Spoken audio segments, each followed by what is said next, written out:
If you're an Etsy seller or thinking about becoming one, this video just might save your Q4. If you haven't heard of it before, Q4 is like the Super Bowl of e-commerce. It's the last 3 months of the calendar year, and it's when shoppers are actively hunting for gifts and stocking stuffers and cozy impulse buys, which means it's also when many Etsy sellers make the biggest chunk of their yearly income. But while everyone's buzzing about Q4 potential, what most new sellers don't realize is that Q4 doesn't reward hope or chasing shiny holiday trends or fancy new products. It rewards strategy. And most of the time, the sellers who struggle during this time of year aren't struggling because they didn't work hard enough.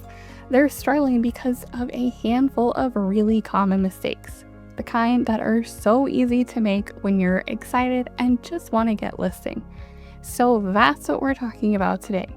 I'm going to walk you through the most common mistakes I see newer Etsy print-on-demand sellers make before Q4 hits, so that you know exactly what to watch for and what to do instead to get your products seen, loved, and sold this season. In case you haven't met yet, my name is Mandy. Think of me as kind of like your big sister in business who is fully obsessed with being an Etsy print-on-demand seller. In real life, I'm a busy boy mom and I actively run multiple successful Etsy shops myself, but I'm also on a mission to help creative entrepreneurs like you feel confident finding profitable niches, designing products people actually want, and growing a business that gets seen, loved, and sold without inventory and without the overwhelm. Now let's get into it because Q4 is coming whether you're ready or not. Starting with mistake number 1, guessing instead of researching. And this is the big one I see over and over again. Oftentimes you get an idea for a niche. It feels like it could work, so you run with it. No checking, no validating, just vibes and a hopeful upload. But here's the thing. Q4 is not the season to guess. It's too valuable for that. So before you design a single thing, I want you to make sure there's actually demand in the niche you're about to pour your time into. And that comes down to 2 quick checks. First, validate that searches are actually happening. I like to use Etsy's own marketplace insights for this. It tells you if people are genuinely typing that niche into the search bar, and that tells you there's demand happening in the first place. Then look for clues of buyer activity. When you run your searches and on Etsy, keep an eye out for bestseller badges, popular now badges, and in-cart messages on listings, because this tells you something huge. Not only are buyers searching in this niche, they're actively spending money in it too. That's the combination you're looking for. Real searches plus real buyers. Because here's the bottom line. No demand equals no sales. You can make the cutest design in the world, but if nobody's searching for it and nobody's buying in that space, it's just going to sit there. So do these 2 quick checks first, and you're already ahead of many sellers heading into Q4. Which brings us then to mistake number 2, copying a generic trend instead of building on it. Okay, so let's say you did the research for mistake number 1. You found a niche with real demand. Fabulous. Now here's where a lot of sellers trip on the very next step. They make something generic. Oftentimes you see big shops selling the same trendy Christmas sweatshirt, for example, that everyone has, and you think, cool, I'll make my own version of it. You swap a couple colors, you list it, and so does everybody else. The exact same design 1,000 times over. And then a month later, you're wondering why it fizzled. Or worse, why you're stuck racing to the bottom on price just to move a few. Here's the thing I really want you to hear with this. The value was never in the trend itself, because by the time you can see a trend taking off, everyone else can already see it too. The value is in what you do with it next once you've identified that it's trending. So instead of going for the same, for example, generic holiday designs, I treat trends like a building block. I gave some examples of this in a couple recent videos, but here's the super simple version. Start with the trend, a style or a structure you see doing well. Go outside of your niche and look at a trend happening more broadly so that you can pull it in. Then point it at the specific niche you just validated. That's the layer that so many people skip. Add a phrase, personalization, or a bit of humor that your exact customer would get. And when it fits, like it so often does for many niches in Q4, you can layer a season right on top. That's the whole difference between generic holiday stuff that competes with thousands of other people and a design that's uniquely yours, made for a specific buyer who feels seen the second they see it. Because remember, a season is not an identity. Christmas shopper that likes cute designs isn't who you're designing for. Your validated niche, layered with elements of a trend, creates a much stronger connection with a much better chance of conversion. So then, once you've validated your niche and you're building out some original designs and you're ready to start listing, that brings us to mistake number 3. And this one is less about the listing itself and instead the obsession with listing count.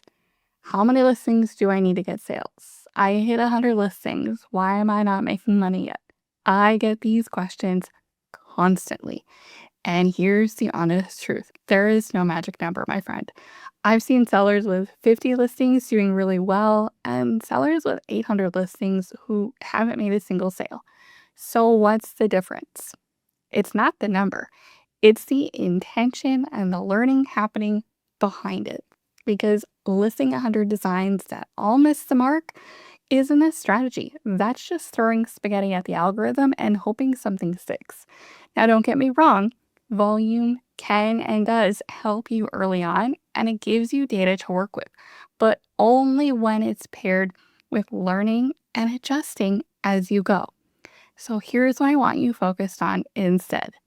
Treat every listing like a little data point. Each one is a chance to test. Did this design connect? Did these keywords bring in traffic? Did it actually convert or just get views and crickets?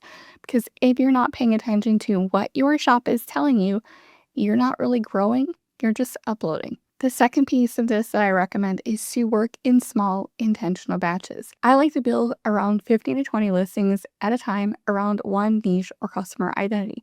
And then I'll move on to another one and let those sit and collect data for me. That gives you enough variety to see what lands without spreading yourself so thin that you can't tell what's working. And please, with this, don't just make the same design 100 slightly different ways. Improvement doesn't come from repetition alone, it comes from repetition with reflection. Look at what's already doing well in the marketplace and practice creating in those styles until your skills catch up. And here's the part I really want the newer sellers to hear. Your early designs probably will not be your best work. Mine sure weren't. Trust me, we've all got a folder of old designs we don't talk about. But if you learn something from every single listing along the way, your 100th design is going to be miles better than your first. That's the kind of volume that actually matters, not the number itself, but the growth behind it. Mistake number 4 then is panic listing and shiny objects. And this one might sting a little because I think we've all been guilty of it. You're cruising through your day, maybe sipping your iced coffee, and boom, you see somebody post that some random trend is blowing up right now. Or some new product that you haven't tried is making this listing over here $10,000 a month. And suddenly you've abandoned the batch of designs you were working on yesterday and you're off chasing the shiny new thing again. Welcome to the shiny object zoomies, or what I also sometimes call scroll brain. And in Q4, this is where a lot of strategy goes to die. And I get the trends are flashy, the pressure feels real, and everyone online is yelling list now or miss out. The fear we instinctually feel about possibly missing out is very real. But here's the reality. If your shop turns into a random pile of whatever felt exciting in the moment, it's going to disrupt your productivity, slow you down, and worse, confuse Etsy's algorithm because it can't figure out what you're trying to do. So instead of panic posting every time something new pops up, here's what I want you to do as you're prepping for Q4. Stick to 1 or 2 core product types, especially if you are still in the early stages. Get really good at designing for sweatshirts or mugs or tapestries. Then expand. It's so much easier to build momentum when you're not reinventing your whole process for every single product. The second part of this is building in those focused niche batches, like we talked about. That consistency is what shows Etsy and your customer what you're known for. And when it comes to trends, remember to chase alignments, not just chaos. A new trend is totally fine if it fits your niche and your buyer. Remember what we talked about earlier. A trend is simply a building block you can pull in on purpose. Here's ultimately what I want you to remember though. You can't be everywhere, but you can be strategic. And that's the thing that actually pays off in Q4. So next time you feel that urge to chase something random, take a breath, jot it down for later, and stay in your lane. Which brings us to our last one. And honestly, this might just be the most important because it's the one that can turn a good Q4 into a great one. And the mistake is ignoring what's already working. Here's what I mean. You finally get a listing with some traction. Maybe it's getting views, maybe it's racking up some favorites, maybe you even made a sale or two. And instead of leaning in and asking, how do I get more of this? You move on. You go chase the next brand new idea. And I get it. It feels productive to keep creating. But momentum is not a happy accident. When something starts working, that's your shop handing you data. That's the marketplace telling you, hey, do more of this. So instead of starting over, I want you to double down. And that starts with actually reading the clues. First, and this one's especially for my newer sellers out there, remember that working isn't only sales. Views and favorites can be important information too, because those are early signals you're onto something. So don't wait for a pile of sales before you pay attention and start testing similar ideas. Then ask what specifically is working. What niche is it for? What's the design style and the colors? Did it have specific humor or phrase? Get clear on that because that's what you're going to build around. And then once you know, you've got a few simple ways to scale it. First, you could scale the design. Take that same winning concept and make a fresh version. New colors, add personalization, a slightly different angle for a slightly different buyer. This is where you could even create a seasonal version of an evergreen design that has done well. You can also scale the niche. So keep the exact design structure and just swap the identity piece to a similar type of audience. Swap the breed if it's for dogs, swap the profession, swap the sport. Same proven idea, but a whole new opportunity for traffic. Or you can scale the product. This one I reserve for designs that are proven so that I don't end up with a bunch of different products with the same design that's not selling. So once that design sells, let's say it's on a sweatshirt, I might then put it on a t-shirt. Or if it's sold on a journal, it might also work for a mug. Same design, meeting your customer wherever they might want it. And just a little sidebar, if you are not new to Q4, if something sold well for you last year, give it a refresh this year with updated trends or a new angle and test it as a new listing. You already know the concept that connects, so lean into that. The lesson in all of this is that before you start something brand new, go back to what's already working and ask, how can I do more of this in a way that grows my shop, not just fills it? Because the quiet little secret about scaling is that it's often never about chasing the next viral idea every single time. It's about taking what's already working, learning from it, and then intentionally building out from there. Now, if you haven't picked up on it by now, here's the reality behind Q4 success on Etsy. It's not magic. It's not luck. And it's definitely not about doing everything perfectly. It's about getting your foundation right, showing up consistently, and learning as you go. And yes, you're going to make mistakes. We all do. That's just part of the learning process. But if you can sidestep the big ones we talked about today, then you're not just getting ready for Q4, you're also giving your shop the best possible chance for success. And if this is your first Q4, even better.